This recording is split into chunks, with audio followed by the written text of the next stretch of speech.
I remember being at a sleepover when I was 12 and I felt my sex drive rev. It was like, put something in me now. My friend whose house I was staying at offered a tampon, though I didn't take her up on it because it would have been this dry wad of cotton stuck up in there. It gave me pause. Before this, I thought that sex was an intellectual decision, like I could just not have sex, or I would given XYZ, an on-off switch, like whether or not to read a book. I'm not a robot with a tiny control center in my vagina marching me around to find something I can lunge my crotch towards. Sex is a decision, but at that moment I realized it wasn't going to be easy or calculated like I thought because of my sex drive.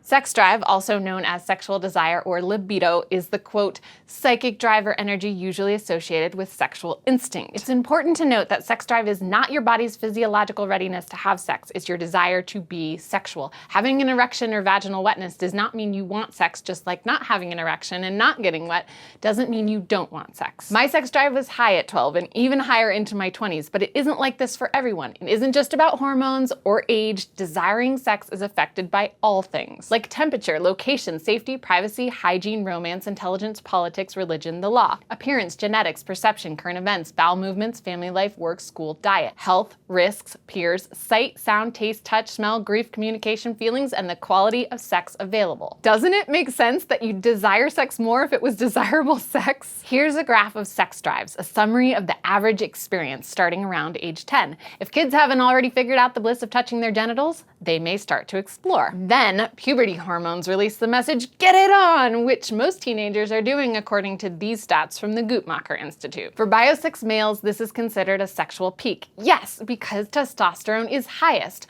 While biosex females are also influenced by this testosterone, their sex drives seem less connected to it and actually tend to peak in their 20s or 30s. Think about the environmental factors during this time. Fewer household parental restrictions and social shame around having sex, more freedom, more privacy, more accessibility to STI prevention and birth control, and hopefully more sex education. 40s, 50s, 60s, 70s, 80s, 90s, sex drive generally continues to decline. Not necessarily because there is something wrong, but if you think about it reproductively, there are greater genetic and anatomic risks. Are people still sexually driven? Yes, sometimes more so than before because kids are gone, retirement, increased resources and privacy, sometimes less. It may be helpful to reframe things, to call it an intimacy drive rather than a sexual one. This can of course include sex, but it takes away the pressure to feel and perform to the standards of a culture where sex sells. Just because they have libido boosting creams and pills doesn't mean you need them. Want to increase your sex drive? Kiss your partners 15 seconds a day and/or have sex. Note though, if it's not awesome sex, sort through why it's not first. Is the relationship healthy? Is there unresolved trauma? Body image issues? Are you experiencing depression, anxiety, stress, kids? Are you tired, emotionally disconnected, being dishonest, maybe distracted by something like YouTube videos? I'm telling you, sex drive, while it changes naturally, is also altered by the realities of our lives. These lines may represent us, but we aren't lines.